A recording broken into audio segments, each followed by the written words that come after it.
process. And it's also important that people understand this case is not just about one man. It's about protecting the constitutional rights of everybody who resides in the United States of America. If you deny the constitutional rights of one man, you threaten the constitutional rights and due process for everyone else in America. Yes. The Fourth Circuit put it very clearly in its strong opinion yesterday, and I quote, "It is difficult in some cases to get to the very heart of the matter, but in this case, it is not hard at all.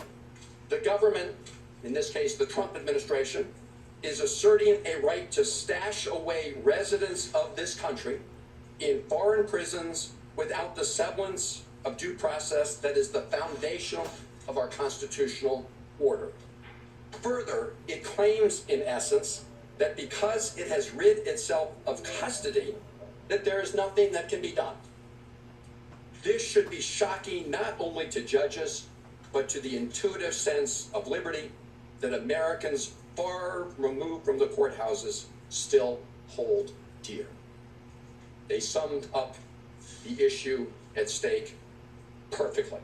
And that's why the Supreme Court, in a 9-0 decision, ordered the Trump administration to facilitate the return of Mr. Abrego Garcia. Now, the Trump administration wants to flat out lie about what this case is about. They want to change the subject. They want to make it about something else. And they are flouting the orders from the federal district court, the Fourth Circuit Court, and the Supreme Court to facilitate his return. That's why I traveled to El Salvador, leaving here on Wednesday. And I want to express my gratitude to members of my family and members of my staff who agree that we all must be prepared to take risks because of the current risk to our Constitution itself. In addition to having a variety of discussions on bilateral issues between the United States and El Salvador, I had two main goals. One was to urge the government of El Salvador not to be complicit in the illegal abduction and detention of Mr. Abrego Garcia and to release him. I made that request directly to the Vice President of El Salvador. The president was out of country at the time, and I previously reported on that conversation. My principal mission was to meet with Kilmar Abrego Garcia. I told his wife Jennifer and his family that I would do everything in my power to make that happen. And last night, at about 6:40 p.m. El Salvador time, 8:45 p.m. here on the East Coast, I called Jennifer to tell her that I had met with Kilmar. And I told her what he said to me, which was first and foremost that he missed her and his family. And as he said that, you could see it here. Go down his cheek.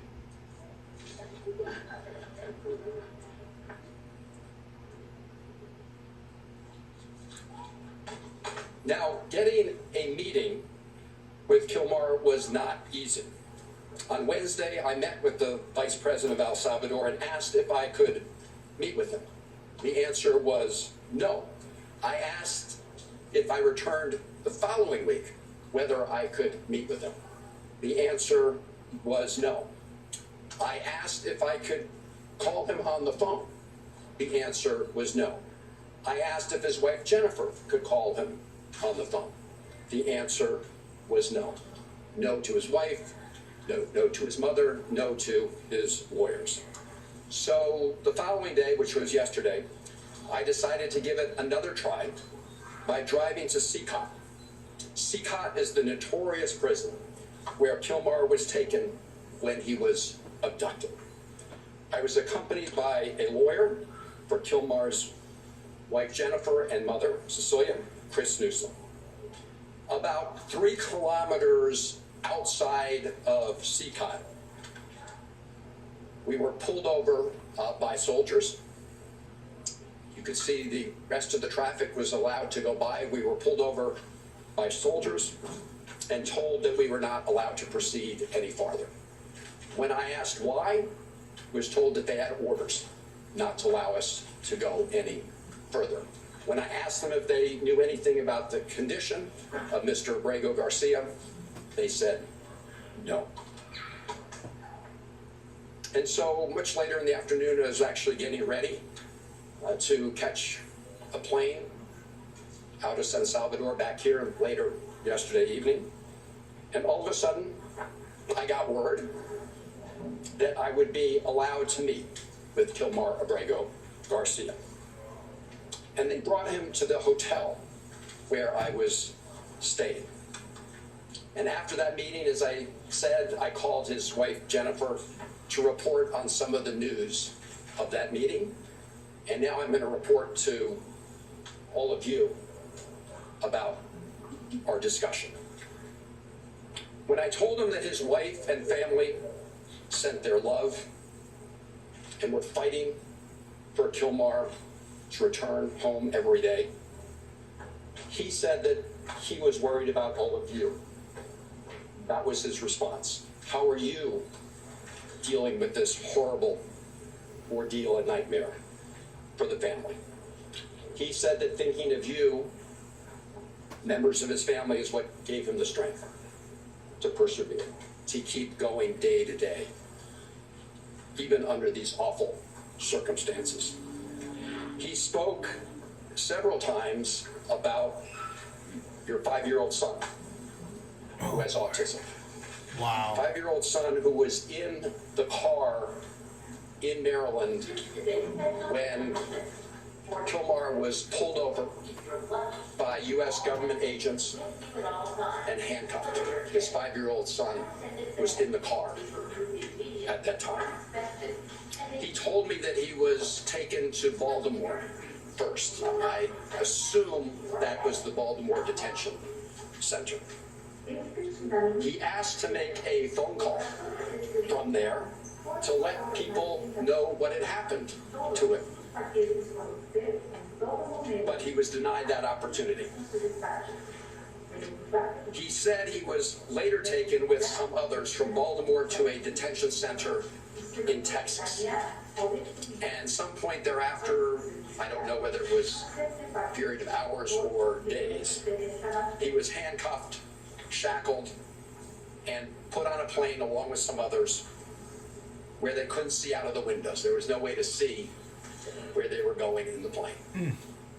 They didn't know for sure where they were going. They landed in El Salvador, and he was taken to Seacott prison. He was placed in a cell with, if I recall correctly, and don't hold me to it, of about 25 other prisoners at Seacott.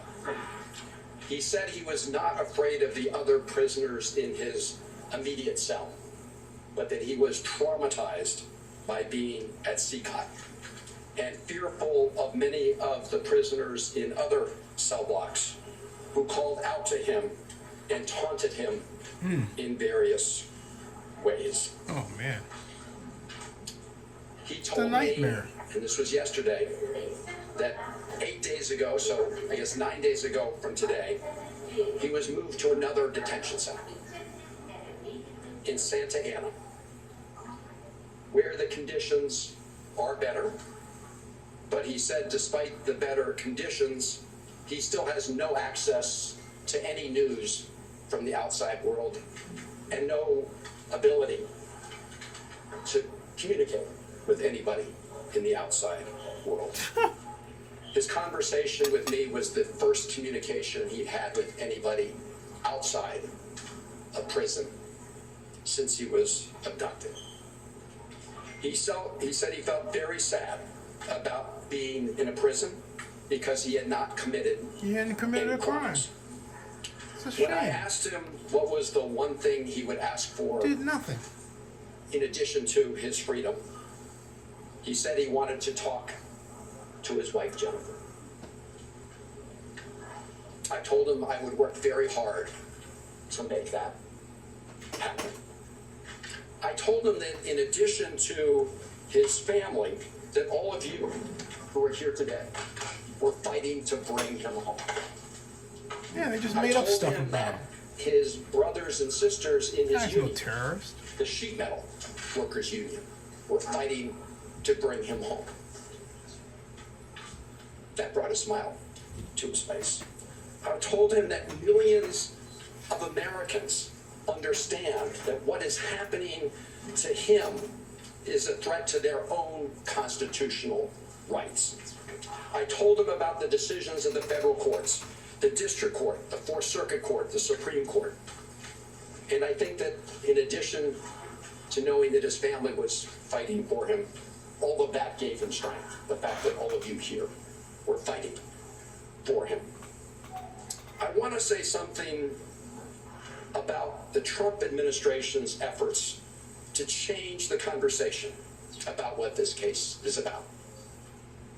This case is about upholding constitutional rights for Abrego Garcia and for every American. The President Trump and the Trump administration wants to say that those who are fighting to stand up for our Constitution don't want to fight gang violence. That is an outright lie. That is a big, big lie. I, for one, have been fighting against transnational gang violence, especially MS-13, for over 20 years. Probably for longer than Donald Trump ever uttered those words, MS-13. Over 20 years ago, I worked to establish a anti-gang task force, a regional anti-gang task force in the Maryland, Washington, D.C., and Virginia area. I did it in a bipartisan way with then Congressman Frank Wolf and Tom Davis. And we have made substantial progress in this region. We have a long way still to go, but those efforts have resulted in progress. So I say to the President of the Trump administration, if you want to make claims about Mr. Abrego Garcia and MS-13, you should present them in the court, not over social media. That's right. Not at press conferences where you just rattle stuff off. Because here's what the federal district court judge said about exactly this issue. This is Judge Zimmis. So she is the federal district court judge in the District of Maryland, where the case first appeared. This is a quote from her opinion. Defendants, and in this case, this is the Trump administration she's referring to, have offered no evidence linking Abrego Garcia to MS-13 or any terrorist activity.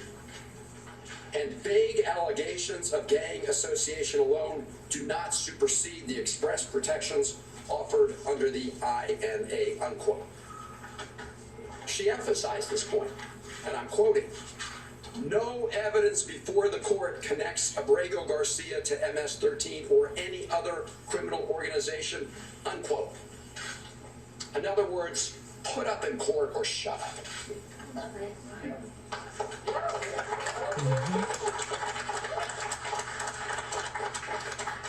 What the Trump administration did admit in court was that Kilmar Abrego Garcia has been mistakenly detained. Mistakenly detained. They called it a, quote, administrative error, unquote. So get him out. An administrative error that has resulted in him being abducted off the streets of Maryland and put into prison Get in him El out. Salvador. That has deprived him of his personal freedom and liberty. But rather than fix this grievous error that they agreed had been made in court, what did the Trump administration do? They upbraided and fired the lawyer who told the truth to the court. That's what they did. They didn't fix the error. They fired the lawyer who told the truth about this awful, egregious mistake. And now, despite the fact that the Supreme Court has ordered the Trump administration to fix that error, that has deprived Mr. Abrego Garcia of his liberty, they are flaunting, the administration, the Trump are flaunting the court order to facilitate its return. And the government of El Salvador is complicit in that illegal scheme. Yes. So we need to hold both of them accountable, and we can talk more about how to do that. But as I said at the beginning, this case is not only about one man, as important as that is. It is about protecting fundamental freedoms and the fundamental principle in the Constitution for due process that protects everybody who resides in America.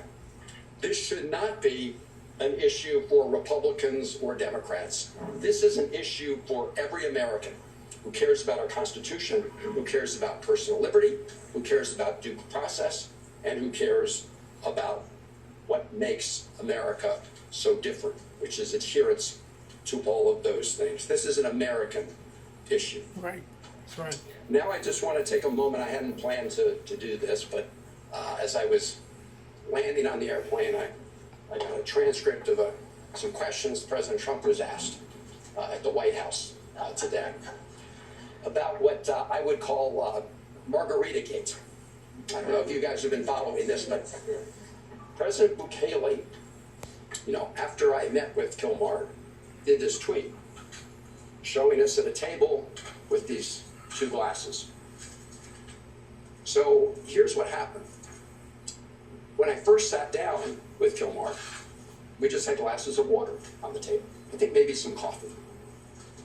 And as we were talking, one of the government people came over and deposited two other glasses on the table with ice and I don't know if it was salt or sugar around the top, but they look like margaritas. And if you look at the one they put in front of Kilmar, it actually had a little less liquid than the one in front of me. To try to make it look, I assume, like he drank out of it. Let me just be very clear. Neither of us touched the drinks that were in front of us. And if you want to play a little Sherlock Holmes, I'll tell you how you can know that. So if you look at the video or the picture I sent out from the beginning of our meeting, you'll see there are no glasses on the table. So you'll see in later videos they are on the table. But they made a little mistake. First, some people are very careful, right? If you sip out of one of those glasses, some of whatever it was, salt or sugar, would disappear. You would see a gap. There's no gap. Margaritas or sugar water or whatever it is. But this is a lesson. It's the lengths that President Bukele will do to deceive people about what's going on. And it's also shows the lengths that the Trump administration and the president will go to, because when he was asked about a reporter about this, he just went along for the ride. So the White House and the president have been lying about this case from the beginning. They've been trying to change the subject from the beginning. As I said, and the courts have said, from the Supreme Court to the Fourth Circuit to the District Court, what this is about is adhering to the Constitution, to the right of due process. That's right. And that's why we say, bring Kilmar home, so he can be afforded his rights under the Constitution. That's what this is about. There you go. There you go. There you go. Why is he here? Is he violating any laws in El Salvador? Do you have any proof that he's committed a crime? No. Why are you wait, here? let him finish. Because the Trump administration is paying us to keep him here. Oh, I gotta get that again, folks. Hold on a second. Hold on, I gotta get her a question. This is important. Okay, let's get that again, folks, right here. What did Abrego Garcia say that the officials in El Salvador told him about why he was sent to that prison and how long he would be there? They haven't told him anything about why he was sent. Or how long he would be there? They didn't tell him anything about that. In fact, I asked the vice president exactly that question. Why is he here? Is he violating any laws in El Salvador? Do you have any proof that he's committed a crime? No. Why are you here? Why is he here? Because the Trump administration is paying us to keep him here. Did he say what he heard That's from other outrageous. migrants that were also there, that were also deported to that With prison? whose Did money? what? I'm Did sorry. he say what he had heard from others who were also deported to that prison? He did not know about what was happening in the outside world. And let me Wow. just say, at CCOT, I want to be really clear. At CCOT, they don't let any of the prisoners have access to the outside world. That's one of the conditions, one of the notorious parts of that prison, which, by the way, is a blatant violation of international law, as I said when I was. Wow. He's an innocent American citizen that Trump admits was wrongly detained, and yet they're paying El Salvador As I to think I hold said, him. I mean, he said That's criminal. what he said was that